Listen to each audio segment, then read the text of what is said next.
నేను ఒక్కటే మాట చెప్పదలుచుకున్నా, డిలేకి తేడా ఉంది. ఒకవేళ ఇంగ్లీష్ వీరికి రాకపోతే వెనకాల ఒక ఆయన ఇంగ్లీష్ షానొచ్చు అన్నట్టు ఆయన ఉన్నాడు, ఆయనను అడుగుండ్రి.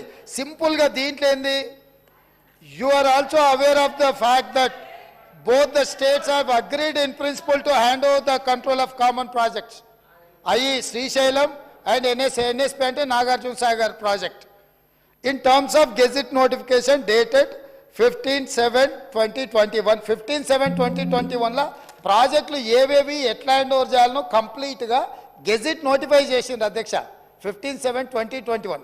తర్వాత ఏమన్నారు వారు, but for want of finalisation of operational protocol of both dams handing over process being delayed. దీని అర్థము మేము కొన్ని కార్యక్రమాల వల్ల దీన్ని అప్పచెప్పడానికి కొంత ఆలస్యమే అయింది తప్ప మేము దీన్ని ఎక్కడ వ్యతిరేకిస్తలేము. మేము కేఆర్ఎంబీకి అప్పచెప్పడానికి సిద్ధంగా ఉన్నాము. ఈ లోపల ఆంధ్రప్రదేశ్ నుంచి వాళ్ళు పోలీసులతో వచ్చి దాన్ని పొజిషన్ తీసుకున్నారు. దీన్ని తక్షణమే మీరు పరిష్కరించండి అని చెప్పి మీరు కేంద్ర ప్రభుత్వానికి లేఖ రాసి డిసెంబర్ 1 నాడు 30 తారీఖు నాడు పోలింగ్ జరిగింది, 3 తారీఖు నాడు ఫలితాలు వచ్చినాయి. 1 తారీఖు డిసెంబర్ నాడు స్పష్టంగా ఆనాటి ముఖ్యమంత్రి మరియు సాగునీటి పారుదల శాఖ మంత్రి కల్వకుంట్ల చంద్రశేఖరరావు గారు, వారి ప్రిన్సిపల్ సెక్రటరీ, సాగునీటి పారుదల సెక్రటరీగా అఫీషియల్గా వీళ్ళు లెటర్ రాసి ఇన్ని రోజులు ఇన్ని నీతులు చెప్తున్నాడు కదా, ఇన్ని రోజులు మా స్మితా సబర్వాల్ గారు ఈ రకమైన లేఖ రాసిండ్రు, మా ప్రభుత్వ విధానము అని ఎప్పుడైనా చెప్పినా ఈరోజు ఉత్తమ్ కుమార్ రెడ్డి గారిని లేఖ తీసుకొచ్చి బయట పెట్టినాక ఇప్పుడు మాట్లాడుతున్నారు ఏంది, అవును మా స్మితా సబర్వాల్ గారు లేఖ రాసిండ్రు, మా ముఖ్యమంత్రి గారి ఆలోచననే ఇది అని. ఇప్పుడు నేనేం అడుగుతున్నా అధ్యక్ష అంటే వీళ్ళ బాధ ఏంది అసలు, ఇప్పుడు అప్పచెప్పొద్దనా వద్దని మేము అన్నప్పుడు తీర్మానం చేసినప్పుడు చర్చలకు శశపిశలకు తావెక్కడిది. 100% ఈ ప్రభుత్వం ప్రతిపాదించిన ఉత్తమ్ కుమార్ రెడ్డి గారి సభలో ప్రవేశపెట్టిన తీర్మానానికి అన్కండిషనల్గా మేము మద్దతు ఇస్తున్నాము. పదండి ఢిల్లీకి పోదాం కొట్లాడదామని వాళ్ళ నోటి నుంచి వస్తలేదు ఎందుకు అధ్యక్ష? అసలు వాళ్ళ నాయకుడు ఎందుకు రాలేదు, ఎందుకు ముఖం చాటేసిండు అంటే ఈరోజు ఇక్కడికి వస్తే వీళ్ళకి ఎవరికి విలువలేదు అధ్యక్ష. పార్టీలో వీళ్ళ మాటకు విలువలేదు, మనుషులకు విలువలేదు. పార్టీ యజమాని ప్రతిపక్ష నాయకుడు వారు వచ్చి మాట్లాడాలి ఇక్కడ. వారు ఎందుకు ఈరోజు ఇంత ముఖ్యమైన కృష్ణానది జలాలకు సంబంధించి శాశ్వతంగా తెలంగాణ రైతాంగం జీవితాల మీద మరణ శాసనం రాసే పరిస్థితులు ఉత్పన్నమైతే వారు సభలోకి రాకుండా ఈ సభలో జరుగుతున్న చర్చలో వారి అభిప్రాయం చెప్పకుండా వీరు చెప్పే అభిప్రాయానికి ఎలాంటి విలువ లేదు. వీళ్ళు ఎంతసేపు మాట్లాడినా ఈ మాటలకు ఈ చర్చలకు ఏ మాత్రము చట్టబద్ధత లేదు. కాబట్టి ఇప్పటికైనా మీరు వారికి సూచన చేయండి, లేకపోతే సభ వాయిదా వేయండి. చంద్రశేఖరరావు గారిని సభలోకి రమ్మనుండ్రి.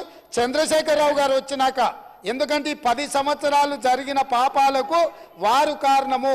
పాపాల భైరవుడి సభలోకి వచ్చి చర్చ చేస్తే తప్పకుండా మేమందరం కలిసి సమాధానం చెప్తాం. వారిని సభలోకి రమ్మనుండ్రి, చర్చ చేద్దాం. ఎవరు తప్పు చేసిండ్రు, ఎవరు తెలంగాణకు అన్యాయం చేసిండ్రు, ఎవరు తెలంగాణకు రావాల్సిన కృష్ణానది జలాలలో వాటాలను ఎవరు తెగ నమ్ముకున్నారు, ఎవరు చేపల పులుసుకి అలసిచ్చిండ్రు, తెలంగాణ నీళ్ళ దోపిడీకి వారి సభలోకి రమ్మనుండి. చంద్రశేఖరరావు గారి సభలోకి వస్తే ఎంతసేపైనా మీరు మైక్ ఇవ్వండి అధ్యక్ష. వారికి వీరికి ఏ అధికారము, ఏ హక్కు, ఏ అవకాశం లేదు. కాబట్టి చంద్రశేఖరరావు గారు ఈ సభలోకి వచ్చి వారు మాట్లాడుతూ ఇక వారు మాట్లాడడానికి ఏమీ లేదు, వారు చెప్తే వినడానికి కూడా ఏమి లేదు అధ్యక్ష. పంపించగలుగుతా ఎమ్మెల్సీకి కానీ రాజ్యసభకు కానీ. నేను కోరుకున్న వాడిని, నేను ఎవరి దగ్గరకో పోయి ఎవరినో పోయి బతిమలాడి ఎవరినో పోయి చేయడానికి ఎవరి దగ్గరకో పోవాల్సిన పని నాకు అంతకన్నా లేదు. అది ఎవడో తెలియని వ్యక్తి, ఆ మనిషి ఎవడో నాకు తెలియదు. మీరు మాట్లాడేది ఇంకా నయం. రేవంత్ రెడ్డిని కూడా నేనే పంపించినాను, రేవంత్ రెడ్డికి కూడా డబ్బులు నేనే ఇచ్చాను.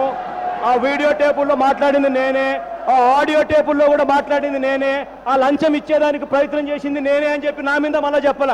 ఆడికైనా సంతోషం, నిజంగా సంతోషం. అక్కడికైనా కూడా 8 మంది ఎమ్మెల్యేలను కొనడానికి 150 కోట్ల రూపాయలు బ్లాక్ మనీ పెట్టడానికి సిద్ధపడ్డారు. 22 సార్లు ఛార్జ్ షీట్లో పేరు రాశారు. ఫోరెన్సిక్ రిపోర్ట్లు ఉన్నాయి, అవి కూడా ఛార్జ్ షీట్లో ఉన్నాయి, గమనించుకోండి. అయినా కూడా ఈ టాపిక్ ఎందుకు వస్తూ ఉందనంటే ఇవన్నీ ఉన్నాయి కాబట్టే కేసుల నుంచి తప్పించుకునే వాళ్ళు పంపించగలుగుతా ఎమ్మెల్సీకి కానీ రాజ్యసభకు కానీ. నేను కోరుకున్నవాడిని. నేను ఎవరి దగ్గరికో పోయి ఎవరినో పోయి బతిమలాడి ఎవరినో పోయి చేయడానికి ఎవరి దగ్గరికో పోవాల్సిన పని నాకు అంతకన్నా లేదు. అలా ఎవడో తెలియని వ్యక్తి, ఆ మనిషి ఎవడో నాకు తెలియదు. మీరు మాట్లాడేది ఇంకా నయం. రేవంత్ రెడ్డిని కూడా నేనే పంపించినాను. రేవంత్ రెడ్డికి కూడా డబ్బులు నేనే ఇచ్చాను. ఆ వీడియో టేపుల్లో మాట్లాడింది నేనే, ఆ ఆడియో టేపుల్లో కూడా మాట్లాడింది నేనే, ఆ లంచం ఇచ్చేదానికి ప్రయత్నం చేసింది నేనే అని చెప్పి నా మీద మళ్ళీ చెప్పాల. ఆడికైనా సంతోషం, నిజంగా సంతోషం. అక్కడికైనా కూడా 8 మంది ఎమ్మెల్యేలను కొనడానికి 150 కోట్ల రూపాయలు బ్లాక్ మనీ పెట్టడానికి సిద్ధపడ్డారు. 22 సార్లు ఛార్జ్ షీట్లో పేరు రాశారు. ఫోరెన్సిక్ రిపోర్ట్లు ఉన్నాయి, అవి కూడా ఛార్జ్ షీట్లో ఉన్నాయి, గమనించుకోండి. అయినా కూడా ఈ టాపిక్ ఎందుకు వస్తూ ఉందనంటే ఇవన్నీ ఉన్నాయి కాబట్టి కేసుల నుంచి తప్పించుకునే దానికోసమే వాళ్ళు పంపించగలుగుతా ఎమ్మెల్సీకి కానీ రాజ్యసభకు కానీ. నేను కోరుకున్నవాడిని.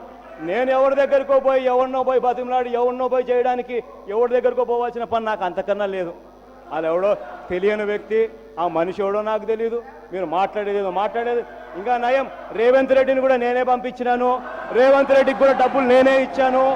ఆ వీడియో టేపుల్లో మాట్లాడింది నేనే, ఆ ఆడియో టేపుల్లో కూడా మాట్లాడింది నేనే, ఆ లంచం ఇచ్చేదానికి ప్రయత్నం చేసింది నేనే అని చెప్పి నా మీద మళ్ళీ చెప్పాల. ఆడికైనా సంతోషం, నిజంగా సంతోషం. అక్కడికైనా కూడా 8 మంది ఎమ్మెల్యేలను కొనడానికి 150 కోట్ల రూపాయలు బ్లాక్ మనీ పెట్టడానికి సిద్ధపడ్డారు. 22 సార్లు ఛార్జ్ షీట్లో పేరు రాశారు. ఫోరెన్సిక్ రిపోర్ట్లు ఉన్నాయి, అవి కూడా ఛార్జ్ షీట్లో ఉన్నాయి, గమనించుకోండి. అయినా కూడా ఈ టాపిక్ ఎందుకు వస్తూ ఉందనంటే ఇవన్నీ ఉన్నాయి కాబట్టి కేసుల నుంచి తప్పించుకునే వాళ్ళు పంపించగలుగుతా ఎమ్మెల్సీకి కానీ రాజ్యసభకు కానీ. నేను కోరుకున్నవాడిని. నేను ఎవరి దగ్గరికో పోయి ఎవరినో పోయి బతిమలాడి ఎవరినో పోయి చేయడానికి ఎవరి దగ్గరికో పోవాల్సిన పని నాకు అంతకన్నా లేదు. అలా ఎవడో తెలియని వ్యక్తి, ఆ మనిషి ఎవడో నాకు తెలియదు. మీరు మాట్లాడేది ఇంకా నయం. రేవంత్ రెడ్డిని కూడా నేనే పంపించినాను. రేవంత్ రెడ్డికి కూడా డబ్బులు నేనే ఇచ్చాను.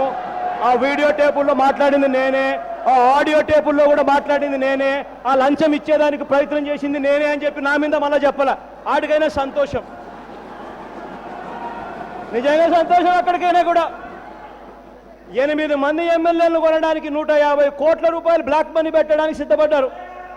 22 సార్లు ఛార్జ్ షీట్లో పేరు రాశారు. ఫోరెన్సిక్ రిపోర్ట్లు ఉన్నాయి, అవి కూడా ఛార్జ్ షీట్లో ఉన్నాయి, గమనించుకోండి. అయినా కూడా ఈ టాపిక్ ఎందుకు వస్తూ ఉందనంటే ఇవన్నీ ఉన్నాయి కాబట్టి కేసుల నుంచి తప్పించుకునే దానికోసమే ఇవాళ ప్రత్యేక వాళ్ళు పంపించగలుగుతా ఎమ్మెల్సీకి కానీ రాజ్యసభకు కానీ. నేను కోరుకున్నవాడిని. నేను ఎవరి దగ్గరికో పోయి ఎవరినో పోయి బతిమలాడి ఎవరినో పోయి చేయడానికి ఎవరి దగ్గరికో పోవాల్సిన పని నాకు అంతకన్నా లేదు. అది ఎవడో తెలియని వ్యక్తి, ఆ మనిషి ఎవడో నాకు తెలియదు. మీరు మాట్లాడేది ఇంకా నయం. రేవంత్ రెడ్డిని కూడా నేనే పంపించినాను. రేవంత్ రెడ్డికి కూడా డబ్బులు నేనే ఇచ్చాను. ఆ వీడియో టేపుల్లో మాట్లాడింది నేనే, ఆ ఆడియో టేపుల్లో కూడా మాట్లాడింది నేనే, ఆ లంచం ఇచ్చేదానికి ప్రయత్నం చేసింది నేనే అని చెప్పి నా మీద మళ్ళీ చెప్పాల. ఆడికైనా సంతోషం, నిజంగా సంతోషం. అక్కడికైనా కూడా 8 మంది ఎమ్మెల్యేలను కొనడానికి 150 కోట్ల రూపాయలు బ్లాక్ మనీ పెట్టడానికి సిద్ధపడ్డారు. 22 సార్లు ఛార్జ్ షీట్లో పేరు రాశారు. ఫోరెన్సిక్ రిపోర్ట్లు ఉన్నాయి, అవి కూడా ఛార్జ్ షీట్లో ఉన్నాయి, గమనించుకోండి.